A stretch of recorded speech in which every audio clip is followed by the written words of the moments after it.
morning, students. I hope all of you are fine today. So let's continue with the chapter which we are doing previously, which was conservation of plants and animals, students.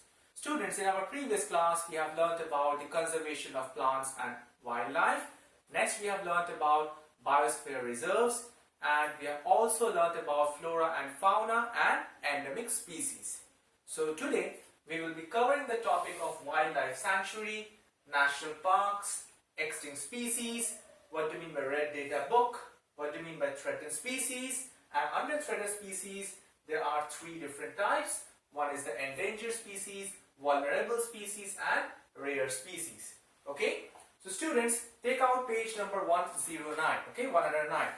So students, wildlife sanctuary is considered to be a protected land as because it is created for the protection of wild animals and also in their natural environments. They can live in their natural environments, for example, like forest. So wildlife has been created like forest, okay? So in wildlife sanctuary, students, the killing of or capturing animals are strictly prohibited, okay? And government has imposed some laws for restricting the killing of wild animals. And if anyone get caught, then it would be a punishable offense, students. So people living in wildlife sanctuary are allowed to do certain activities like grazing, like collecting medicinal plants, etc. students. So some of the threatened wildlife animals, they are protected and preserved in wildlife sanctuaries. For example, students, white-eyed buck, elephant, golden cat, pink-headed duck, marsh crocodile, python, rhinoceros, etc. So these are the animals which are protected and which are conserved in wildlife sanctuary, students. Okay. So students, it's a very important fact that India has more than 500 wildlife sanctuaries, such as Sanjay Gandhi Wildlife Sanctuary, which is located in Maharashtra, then Bharatpur Bird Sanctuary, which is located in Rajasthan, students. So in the page, okay, there's a table which is given as the name of the wildlife sanctuary, the location of the place, and what are the animals which are conserved in these wildlife sanctuary, students. Okay, so you need to remember at least two examples of the animals which are conserved in these wildlife sanctuaries.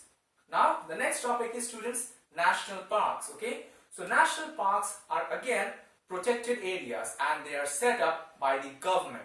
Why, students? In order to preserve the flora, that is different kinds of plants, fauna, different kinds of animals, then landscapes and different kinds of historic objects. All these things are preserved in national park, students. Okay, so it provides enjoyment and recreation for the people who used to visit national parks.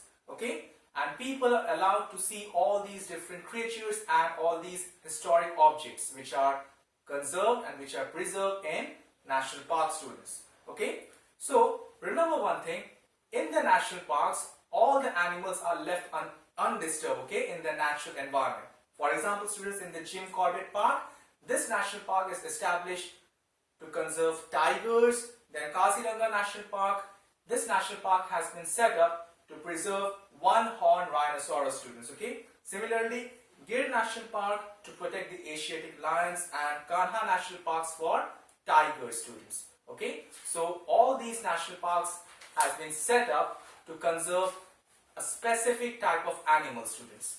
Okay, now students, which is the first reserve forest of India is the Satpura National Park, students. Now the finest Indian teak is found in this Satpura National Park, student. Okay, the rock shelters and rock paintings are the finest attractions and tourist attractions for this Satpura National Park. So see, students, in page number 110, okay, you can see the name of the national parks, where it is located, and which are the animals are conserved and preserved in the national parks. So again, you need to remember at least two examples of the animals which are conserved in these national parks, students. Okay, remember this. All right. Now the next topic is the extinct species, students. Now species is defined to be a group of population which are capable of interbreeding. That is, they are capable of reproducing their own animals, their own species. Okay, there are different kind, their generations, but with different characteristics, students. Okay, So members of species have certain common characteristics, but they do have certain different characteristics as well. Okay, so students, a species once lost cannot be retrieved, means we cannot get that species back into our earth. Okay, for example students, so for example like dodo, and the common name is, and the scientific name is Delius ineptus, okay, which it is a unique bird of Mauritius. It was killed by natives in the 17th century for food, students. So students, remember one thing, the species of plants and animals which doesn't exist anymore in our earth, those species are called as extinct species, students. Okay, so students, it's a very important fact that in our country, that is in India, we have lost around 35 species of wildlife animals like wild mammals.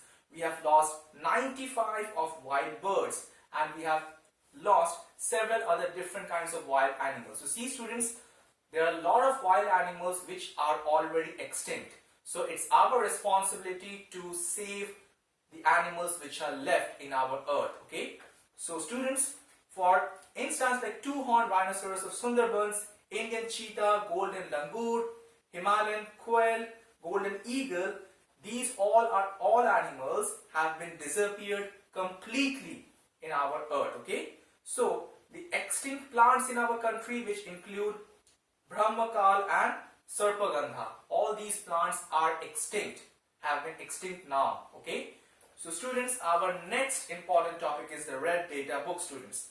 See students, the International Union of Conservation of Nature and Natural Resource, which is IUCN, it has now become WCU. It maintains a red data book, that is, it contains all the information of those species of those plants and animals which are threatened all over the world, students.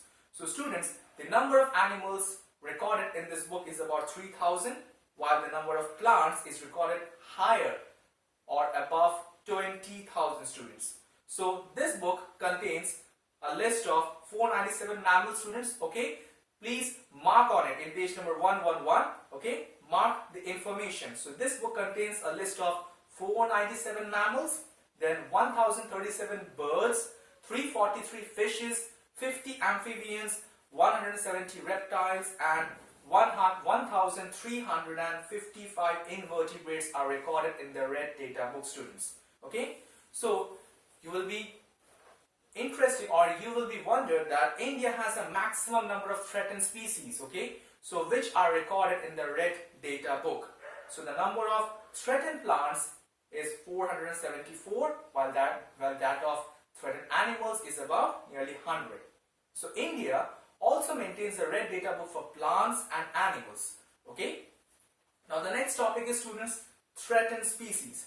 So threatened species are those species which are reducing nowadays. So why it is happening, students? As because the natural habitats are being disturbed, and if we do not care and if we do not protect the natural environment, their habitats, then these animals will soon get extinct. Okay, so we have to take corrective measures to protect them. Okay, then turn the page, students, to page number 112. So threatened species are categorized into three categories, students. Number one is the present and past distribution. Number two, their population has been declining in the course of time, that is, day by day the population has been decreasing. Number three, the abundance and quality of natural habitat, we have to maintain that. Okay, we need to take care of all these things. And number four is the very important one, the biology and potential value of the species. That means how they can survive, what are the foods they need, okay, how they will treat or how they will interact with the environment. All these things we need to look into it.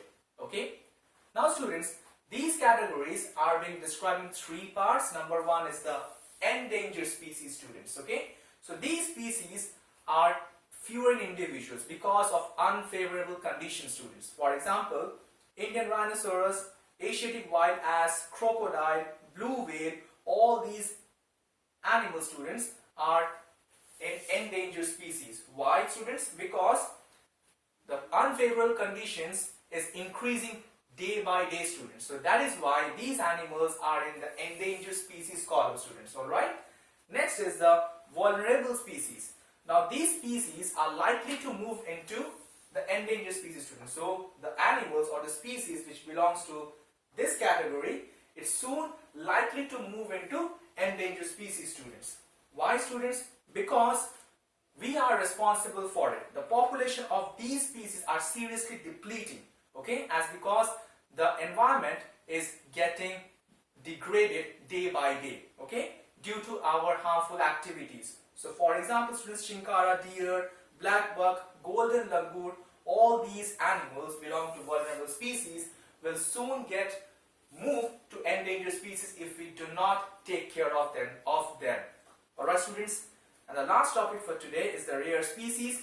So these are the species, students, whose population are originally very small and they are scattered throughout the world. Okay, so these are localized in certain geographical areas and they exhibit scattering populations, which includes the global environment, students. So in future, these species can move into vulnerable species, and soon after, later, they can also move into the endangered species, students. For example, golden cat, wild buffalo, giant panda and cheetah, students. So see, students, all these animals are getting endangered, okay? So it's our responsibility now to take care of themselves, to provide certain things, to provide shelter, to give them enough food, and all these things we need to look into it.